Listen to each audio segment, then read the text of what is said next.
Imagine a leader who controlled a nation with absolute power, crushed his enemies with ruthless efficiency, and lived in a palace of gold while his people struggled. A man who not only shaped a country but turned himself into a near-mythical figure, draped in leopard skin hats, sunglasses, and military uniforms, ruling with charisma, fear, and an iron grip. Mobutu Sese Seko wasn't just a president, he was a force of nature.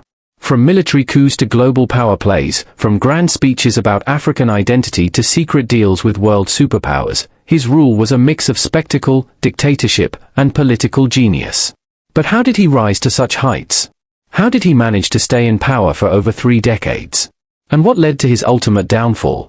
This is the story of Mobutu Sese Seko, a man who built an empire, controlled the narrative, and became one of Africa's most infamous leaders. Stay with us as we dive deep into his life, his rule, and the lasting impact of his legacy. Early years and education. Mobutu Sese Seko's journey to power began in the heart of the Belgian Congo, within the Ngband ethnic group. His mother, Marie-Madeleine Yemor, worked as a hotel maid and fled to Lisala to escape the grasp of a local village chief. There, she met and married Alberic Bemini, a cook for a Belgian judge. Shortly after, Mobutu was born, a name chosen by his uncle. Tragedy struck early when Bemini died, leaving young Mobutu fatherless at the age of 8. Raised by his uncle and grandfather, he grew up in a household that moved frequently as his mother struggled to support 4 children.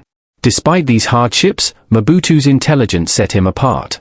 A Belgian judge's wife took a special interest in him, teaching him to read and write in fluent French, the colonial language of power. His early schooling took place in Léopoldville, now Kinshasa, but he later moved to Coquilhatville, now Mbandaka, where he attended a Catholic boarding school run by the Christian Brothers. Bright and outspoken, Mobutu excelled academically, ran the school newspaper, and developed a mischievous reputation. Even as a student, his boldness stood out. He would openly correct Belgian priests when they made grammatical mistakes in French, despite their authority. But his rebellious streak soon caught up with him. In 1949, he stowed away on a boat to Léopoldville, where he disappeared for weeks, distracted by a young romance. When the priests finally tracked him down, they decided to teach him a lesson. Rather than sending him to prison, they handed him a different sentence: 7 years in the colonial army, the force publique. Army life and intellectual curiosity. Military life introduced Mobutu to strict discipline, but also to a crucial mentor, Sergeant Louis Boboso. Under Boboso's guidance, he adapted quickly, while continuing to educate himself in secret. He devoured European newspapers borrowed from Belgian officers and immersed himself in the works of Charles de Gaulle, Winston Churchill, and Niccolò Machiavelli, figures whose leadership and strategic minds would shape his own ambitions. His passion for learning extended beyond books. After completing an accounting course, he ventured into journalism, taking his first steps into the world of ideas and influence. His defiant spirit remained intact. Still bitter over his clashes with Catholic priests, he refused to marry in a church. His only contribution to his wedding celebration? A single crate of beer, the most his army salary could afford. These early years shaped Mobutu into the cunning, disciplined, and politically astute leader he would later become. From a rebellious schoolboy to a self-made intellectual, his rise had only just begun. Early political involvement. Even while serving in the military, Mobutu had a keen interest in politics. Writing under a pseudonym, he contributed political articles to Actualite's Afrikaans, African News, a publication established by Belgian colonial authorities. His sharp political insights and writing skills led him to leave the army in 1956 to become a full-time journalist, joining the staff of the Léopoldville-based newspaper El Avenir. In 1958, Mobutu traveled to Belgium to report on the World Exposition. While there, he also received formal training in journalism. During this time, he came into contact with a growing movement of young Congolese intellectuals who were pushing for independence. Among them was Patrice Lumumba, an emerging leader in the anti-colonial struggle. Mobutu developed a close relationship with Lumumba and became a committed member of his political party, the Congolese National Movement, MNC. His loyalty and efficiency earned him a key position as Lumumba's personal aide. However, several accounts suggest that Mobutu was also secretly working as an informer for Belgian intelligence. As colonial authorities sought to maintain control over the political transition, Mobutu's position gave him valuable access to Lumumba's inner circle, making him a useful asset for European interests. In 1960, as negotiations for Congo's independence took place in Brussels, Mobutu's presence was felt despite his unofficial status.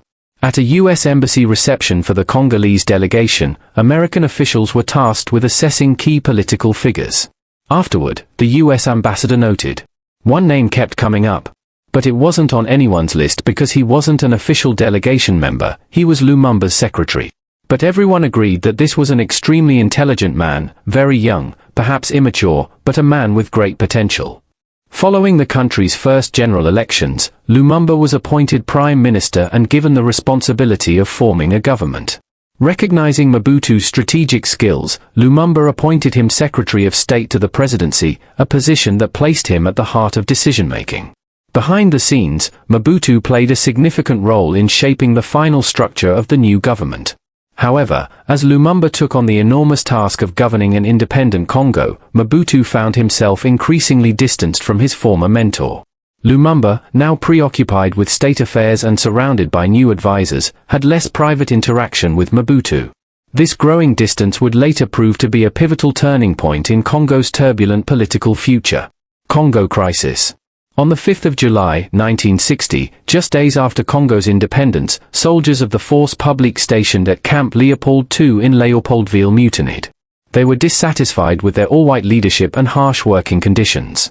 The rebellion spread rapidly across the region. Mobutu played a key role in negotiating with the mutineers to secure the release of Belgian officers and their families. By the 8th of July, the Council of Ministers, under President Joseph Kasavubu, held an emergency meeting at Camp Leopold II to discuss Africanizing the army's leadership. The debate centered on who should be appointed as the new army chief of staff. The two leading candidates were Maurice Mpolo, Minister of Youth and Sports, and Mobutu. Mpolo was influential among the mutineers, but Kasavubu and Bakongo ministers feared he might launch a coup if given power. Mobutu, on the other hand, was seen as more restrained and calculative. Lumumba recognized Mpolo's courage but preferred Mobutu's prudence. As the cabinet split into factions over the decision, Lumumba sought to keep both men in government, avoiding political divisions among their supporters. Ultimately, Mobutu was chosen as chief of staff and promoted to the rank of colonel on the 8th of July, 1960. The following day, government officials dispersed to different regions to oversee the Africanization of the military, with Mobutu assigned to Equateur province. While he was away, Mpolo took over as acting chief of staff, a move that deeply offended Mobutu. Upon returning to the capital, he confronted Lumumba in a cabinet meeting, stating, "Either I was unworthy, and you have to dismiss me, or I faithfully accomplished my mission and so I keep my rank and functions." International intrigues and Mobutu's growing role. British diplomat Brian Urquhart, who was serving with the United Nations, UN, in Congo at the time, recalled his first impression of Mobutu in July 1960. "When I first met Mobutu, he was Prime Minister Patrice Lumumba's chief military assistant and had just promoted himself from sergeant to lieutenant colonel. Compared to Lumumba, Mobutu was pragmatic and sensible. We turned to him when our people were arrested by Lumumba's hashish-stimulated guards. It was he who, in a casual manner, would bring up Lumumba's outrageous requests, like asking the UN to pay salaries for his potentially mutinous Congolese army. In those early days, Mobutu seemed like a reasonable young man, perhaps even one who, at times, had the best interests of his country in mind." By mid-1960, secessionist movements, backed by Belgium, had erupted in the mineral-rich regions of Katanga and South Kasai. The United Nations peacekeeping force was deployed, but it did not take action against the secessionists. Frustrated by this inaction, Lumumba turned to the Soviet Union for military aid. Within 6 weeks, he had received massive Soviet military support, including over 1,000 Soviet technical advisors. Mobutu's first coup. Lumumba's growing ties with the Soviet Union alarmed the United States and Belgium, who feared communist influence in Central Africa. Western nations began encouraging President Kasavubu to remove Lumumba. On the 5th of September, 1960, Kasavubu dismissed Lumumba from office. However, Lumumba refused to accept this decision and, in retaliation, declared Kasavubu deposed. This created a constitutional crisis. Parliament refused to recognize either dismissal and called for reconciliation, but no agreement was reached. During this time, both Lumumba and Kasavubu ordered Mobutu to arrest the other. This placed Mobutu, as army chief of staff, under immense pressure from all sides. Western embassies, which financed the Congolese army, pushed Mobutu to act against Lumumba. Additionally, Kasavubu and senior military officials favored eliminating Soviet influence from Congo. On the 14th of September, 1960, Mobutu staged a bloodless coup, declaring that both Lumumba and Kasavubu were neutralized. He dissolved parliament and installed a new government led by university graduates, known as the College of Commissioners General. Mobutu showed up unannounced at the UN headquarters in Leopoldville on the day of his coup. UN official Brian Urquhart later recalled, Mobutu refused to leave until the radio announced the coup. As soon as the announcement came, Mobutu kept repeating, "C'est moi. C'est moi. This is me. This is me." He had clearly come in case the coup failed, looking for protection. Once he knew it had succeeded, he left immediately. The arrest and execution of Lumumba. Despite being ousted, Lumumba refused to recognize Mobutu's coup. UN peacekeepers blocked Mobutu's forces from arresting him, forcing Lumumba into house arrest under UN supervision. However, in late November 1960, Lumumba escaped and attempted to reach Stanleyville, where his loyalists were organizing a resistance movement. Mobutu's forces captured Lumumba in early December 1960 and detained him at Thysville, now Mbanza-Ngungu. Though Lumumba remained imprisoned, Mobutu still considered him a major threat. On the 17th of January, 1961, Mobutu's government transferred Lumumba to Katanga, where he disappeared from public view. It was later revealed that on the same day, Lumumba was executed by secessionist forces loyal to Moise Tshom, with Mobutu's approval. Mobutu's military rise. On the 23rd of January, 1961, Kasavubu promoted Mobutu to Major General. Historian Ludo de Witt argues that this promotion was a political maneuver to solidify Mobutu's control over the army, which had become the primary source of Kasavubu's power. However, Congo's political instability continued.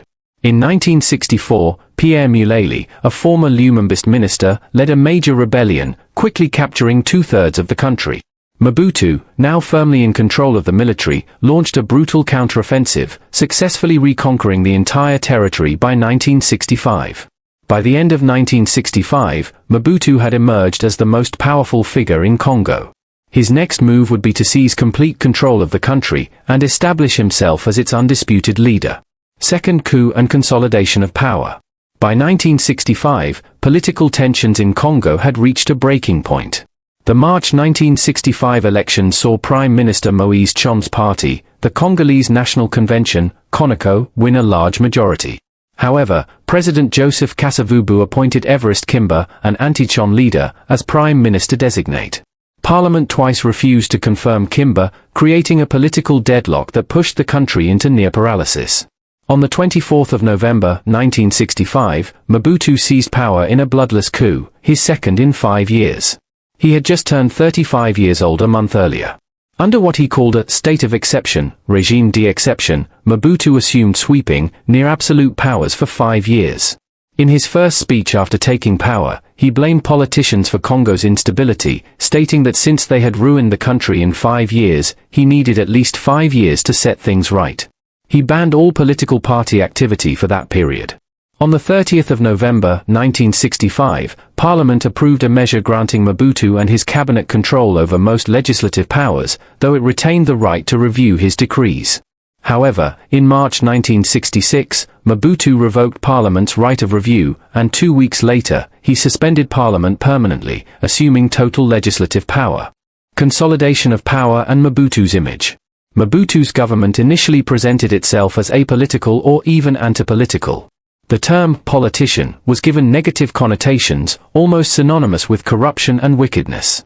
In 1966, Mobutu established the Corps of Volunteers of the Republic, a state-run vanguard movement meant to mobilize public support.